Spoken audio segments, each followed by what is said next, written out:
to our podcast. It's so good to be back in your ears again. Whether you're on your way to school, doing homework, or maybe just laying on your bed waiting for your food delivery to arrive.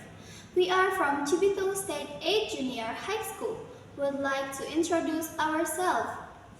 Hi, I'm Syifa Rahma Putri Arayani. And I am Alvina Krimatul Hawa. Today, Anastasia Shiva, our topic is a bit sentimental for me. We're going to talk about something that others often criticize our generation for Indonesia's student literacy. Oh, literacy. When we hear that words, our minds immediately go to dirty libraries, thick book with stiff language, or too boring summarizing assignment from our Indonesia teachers, right? Actually, but before you guys close this podcast because you think you are going to be literate, I have a question for Shiva and for all of you listening. Shiva, when was the last time you finished a book all the way to the last page and it wasn't because a teacher told you to? Haha, take math. If I'm being honest, maybe it's 3 months ago, and that was just a light novel. Nowadays, I'm more likely to read viral tweets on Twitter or news on TikTok. Does that even count? That's the point. If your answer is I don't remember or I read caption more often than books, then we are in the same boat as the majority of Indonesia's students.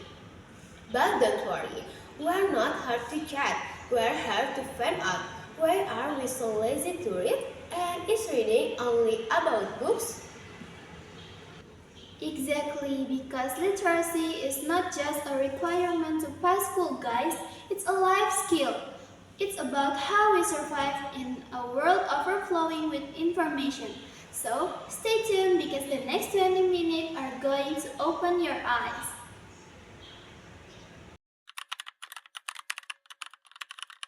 Okay, Shiva, before we dive into the data, let's clear up the definition. A lot of people misunderstand this. They think if you can spell letters and words, you're a leader, but no. Right, I once read that literacy is actually the ability to understand, analyze, and use information. A simple example, you read the instruction for cooking instant noodles, but the result is still soggy, or the seasoning isn't mixed right. That means there's problem with comprehension literacy, right? Actually, or something more serious. You're reading a math exam question. You can know the number, but you don't understand what the question is actually asking for. In the end, you get it wrong not because you can count, but because you didn't understand the text. And in this era, there's something called digital literacy. It's about how we distinguish between real news and mere clickbait. So, literacy is a weapon for critical thinking. Without it, we'll just be followers who are easily manipulated.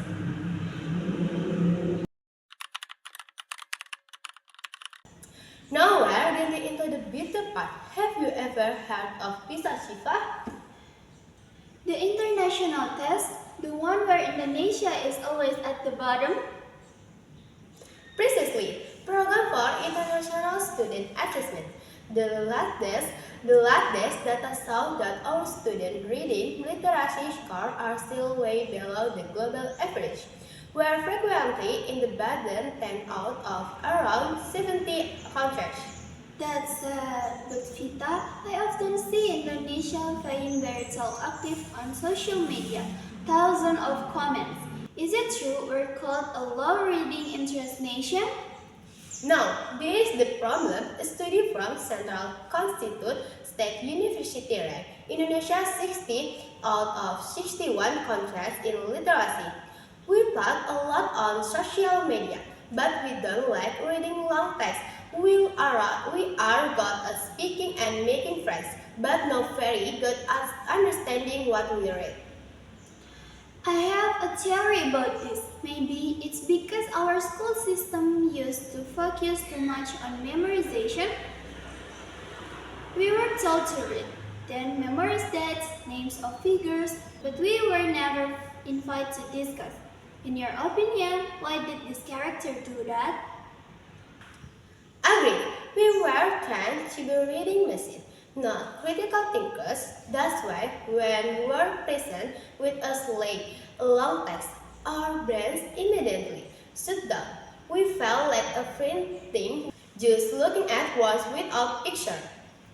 But Alvita, let's be fair. We can't just blame the student for too slow PISA scores. I mean, have you ever looked at how our school teach reading? You meant the reading aloud method, where one student reads and the other just wait for them turn while daydreaming? Exactly. We are taught how to read, but we aren't taught why we should care. In countries like Finland or Japan, reading is a lifestyle. They have silent reading hours, where everyone, including the teachers, just pick a book and reads for fun. No question, no summaries, no exam. Just reading. That sounds like a dream. In our school, sometimes reading feels like a punishment. If you don't finish this chapter, you can go to break. That makes us hate books, right? Exactly. And another thing is access.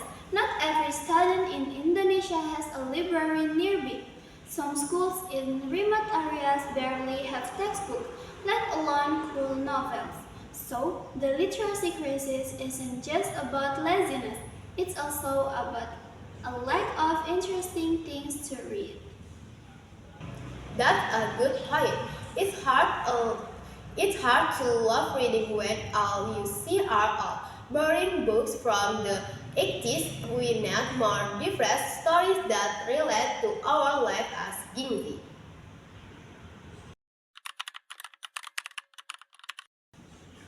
Okay, let's look at the main suspect, the smart one. Vita, honestly, don't you feel that the duration of TikTok videos are real, which are only 50 seconds, make us very impatient? Absolutely, that college and students spend because we're used to fast-paced content. Our brains get lazy when it comes to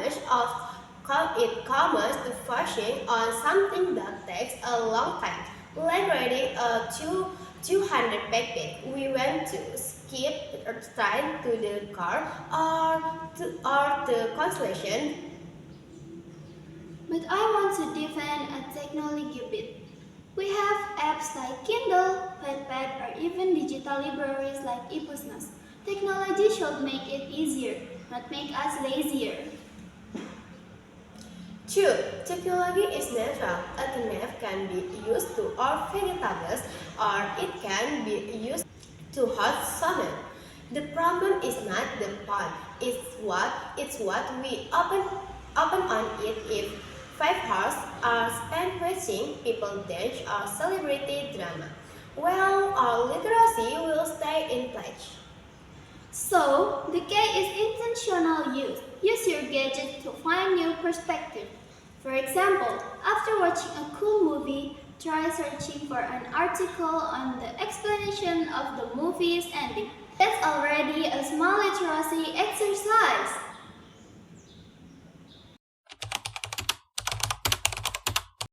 Let's get a real-life example of why literacy is so vital. Shiva, do you remember any fake news that once caused a massive stir?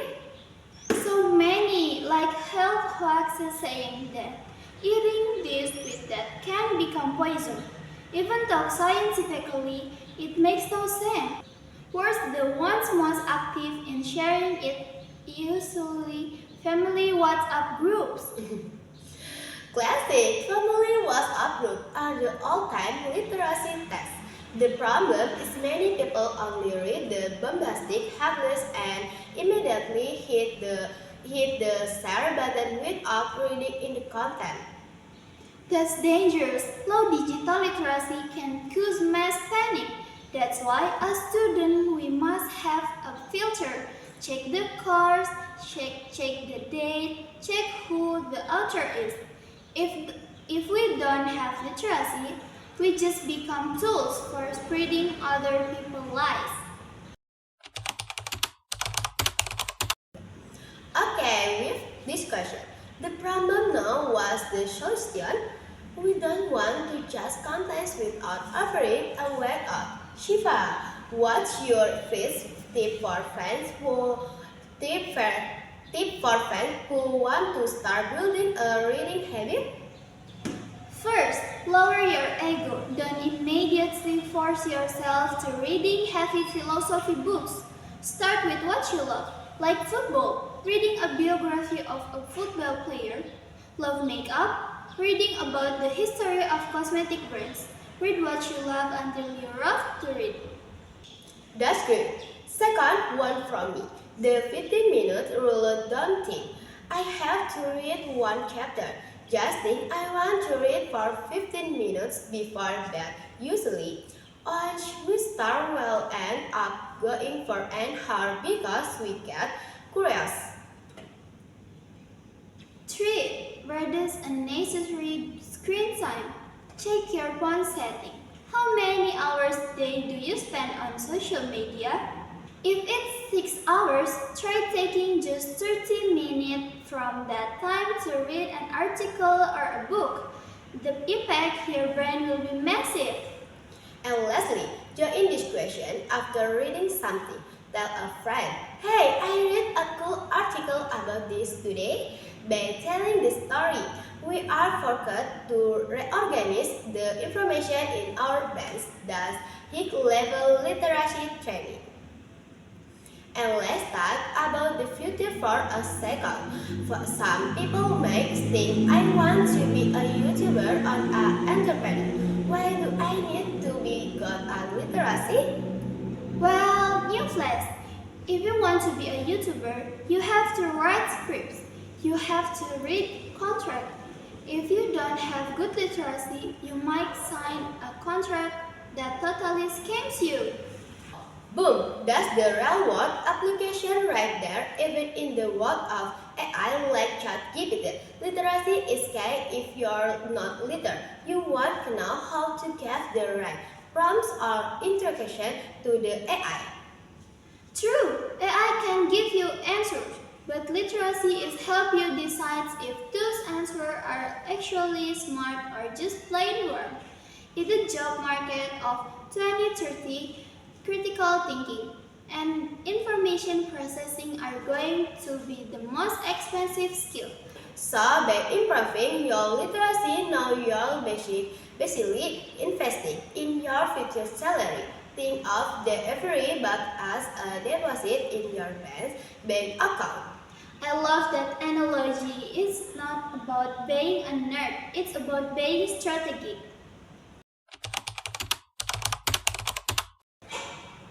It's been quite a long talk, Vita. The point is, literacy isn't about showing off to look smart. Literacy is about freedom of thought. Actually, a great nation is not just one with skyscrapers, but one was. People have a critical mind, and that starts with us, the students. Don't be the generation that is actually controlled just because you are too lazy to read. Before we close, we challenge all of you. In the next week, find one topic you know absolutely nothing about. Read at least 3 articles or one book about it, and see how your perspective change. Challenge action. Share your experience in the comment or tag us. Thank you so much for listening until this very second. You guys are amazing. I am Shiva Rahma Putri Arayani. And I am Alfita Krimatul Hawa. See you in the next episode. Bye everyone! Stay curious and stay literate.